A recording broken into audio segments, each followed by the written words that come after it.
We hope you find this video useful. To help support us, please don't forget to like, comment, share and subscribe to our channel. NetAngel, designed for parents by parents. In this video, we'll show you how to enable the location service, gain insight to your child's activity, set up app and game limits, set screen time, and how to accept or deny app or game requests. Using your device, go ahead and open up Family Link. You're now presented with your family dashboard.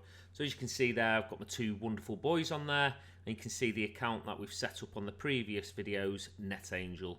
So in this example, we're going to go ahead and we're going to select NetAngel. So the first thing you'll notice at the top is Manage Settings, and if you remember in part 2 we said that once you've configured all the settings you can go back and change them at a later stage. Well, this is where you'd be able to do that. By selecting the back arrow in the top left hand corner, it'll take you back to the main dashboard. So we'll now go and set the location service, and this allows you to enjoy peace of mind of knowing where your child is with their device. So go ahead and select Set Up. So it does state that location works best with devices that are on a mobile data plan. However, it also works when the smart device is connected to a Wi-Fi network.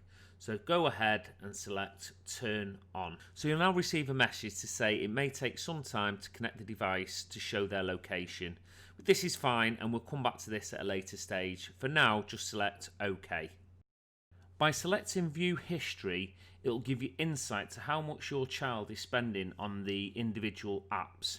So it's a really good insight, and it'll give you, the last 30 days, the last 7 days, the day before, and it'll also give you today. By selecting limits, it'll allow you to set individual time limits on the apps and games on your child device. So go ahead and select limits. So the first thing you'll notice is that Facebook is blocked, and if you remember, this was done in part 2 of the video. By selecting the egg timer to the right of each of the applications, it will allow you to set up individual time limits on those apps or games. This is a great feature, especially if you have concerns around your child spending too much time on a particular app or game.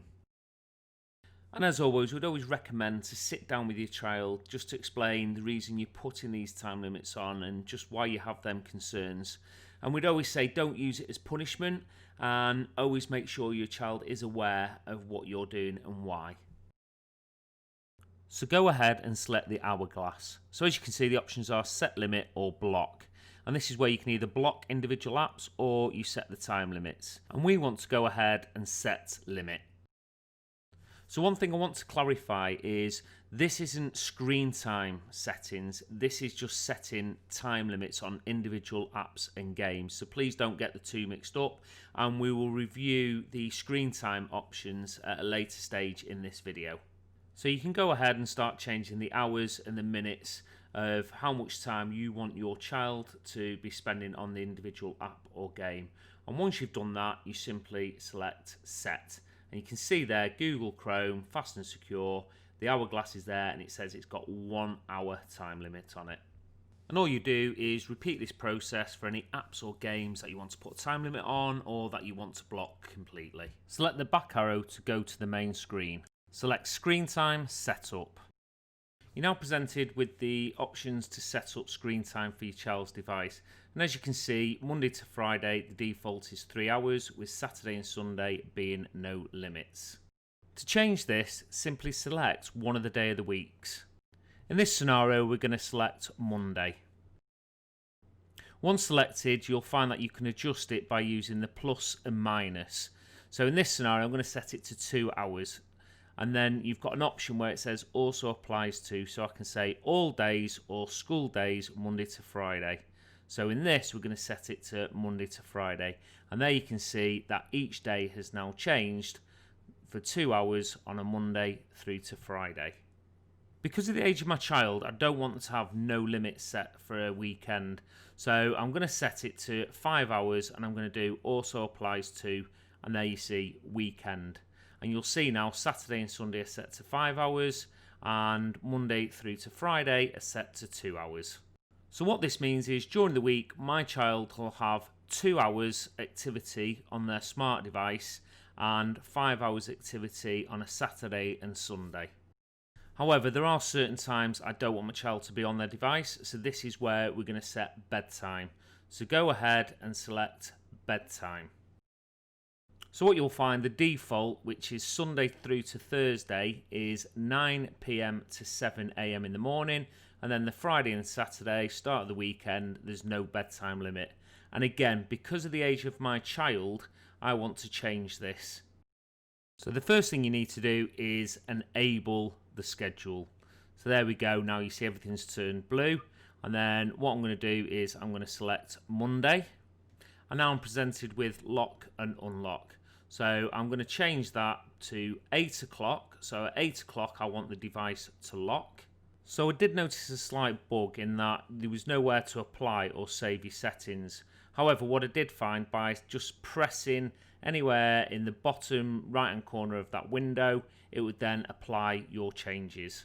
We can now proceed and set the unlock. So again, select the window. Now, due to the age of my child, I don't want them going on at 7 a.m. in the morning.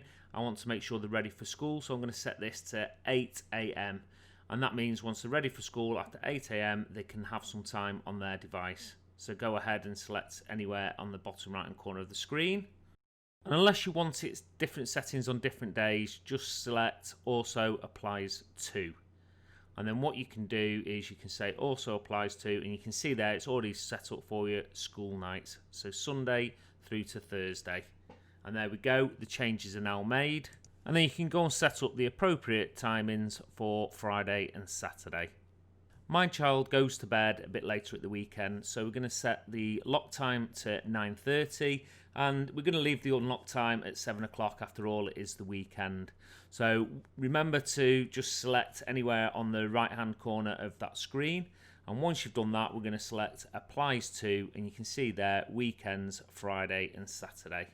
And once complete, just select save in the top right hand corner. You'll now see the status on the phone is NetAngel's device is now locked until 7 a.m. You do have the option, however, to give them bonus time or unlock it if you want to. The screen that will appear on your child's phone when it's locked will state that time for bed, come back tomorrow at 7 a.m. However, you have the option for parent access and emergency should they need to make a call. And you also have the shortcut there where you can just select edit limits, and then you'd be able to edit the limits if again you wanted to make any changes. We'll now talk you through your child's process for installing apps and games. On your child's device, go ahead and select Play Store. So the first thing I wanted to mention about Play Store is it has a specific category just for children. So if you scroll across the top, you'll see where it says children. And once in there, you'll see everything here is expert approved. And then you've got all the different age categories. So again, depending on the age of your child, this could be really beneficial to you. However, the apps will still need to be approved by a parent or guardian. So go ahead and scroll back to For You. In this example, we're going to use WhatsApp. So go to the search bar and search for WhatsApp. The reason WhatsApp will show up in the search is because if you notice, the PEGI age rating is PEGI 3. So as you remember, we set the PEGI age rating to 12, which means anything that is 12 or below will show up in the Play search. Although it's a PEGI 3, it may be something you still don't want your child to have access to. However, in this scenario, we're going to select Install. A pop-up window now will appear stating Ask in Message or Ask in Person. If your child selects Ask in Person, their parent or guardian will need to be around and they will have to enter their password for their Gmail account. Once they've entered it, the application or the game will then install on the child's device. If your child selects Ask in a Message, they'll receive a pop-up that says you'll get notification with your parent's decision. If your parents say that the item is okay, it will appear on your device. As a parent or guardian, you'll now receive this request on your family link on your device. So as you can see, one approval request. So if you select that, it will provide insight to the app or game that your child wants to install. So as you can see, it's telling me that they want to install WhatsApp, and I've got the option there to approve or deny. So in this scenario, we're going to select deny.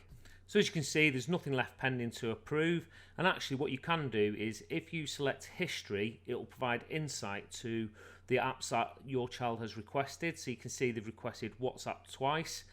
Second time round, I'll be having a conversation to explain why I'm not allowing them to have WhatsApp.